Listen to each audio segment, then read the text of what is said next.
Hi, welcome to Empower Today. In the month of August, we're thinking about a famous phrase for a chocolate bar that they weren't allowed to use because it actually wasn't factually correct. So I won't tell you the chocolate bar, but it said a blank a day helps you work, rest and play. I know you won't be able to work out what that is.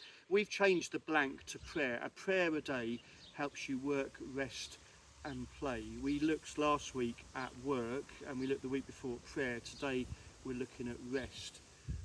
Whenever someone dies and a picture is put on Facebook by loved ones, you'll often see loads of love hearts and hug emojis and some heartfelt comments. And as you scroll through, you often find quite often RIP, rest in peace. This idea that when we come to the end of our lives and we go to eternity with God, that then we're finally at rest.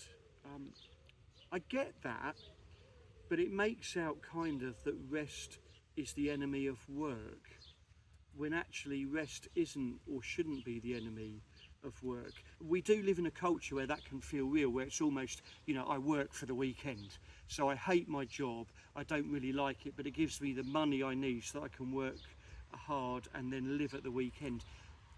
That's a harsh way of looking at life, isn't it? That 5/7 of it, if we work full time, are just spent doing something so we can actually do what we enjoy. Work should be pleasurable, but also rest isn't the enemy of work, or rather work isn't the enemy of rest. They work in tandem together.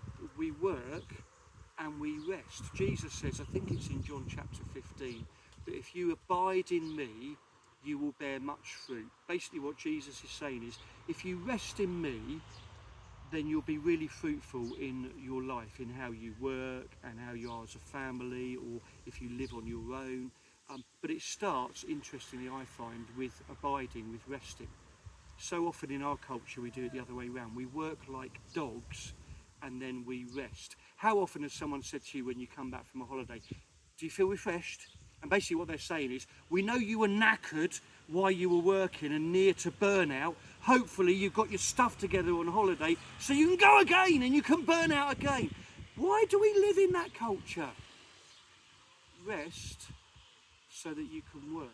Rest physically, but also rest spiritually. Come to work knowing that we have nothing to prove to God, who loves us completely, because we've taken a bit of time to rest. What does rest look like to you? To me, rest is watching a good programme or film on TV. It's taking some time to do an oil painting. It's a nice meal with my wife, a cuddle. It's watching football. It's playing football. That's rest for me. What is it for you? What is the thing or things that you do that give you that moment where you go,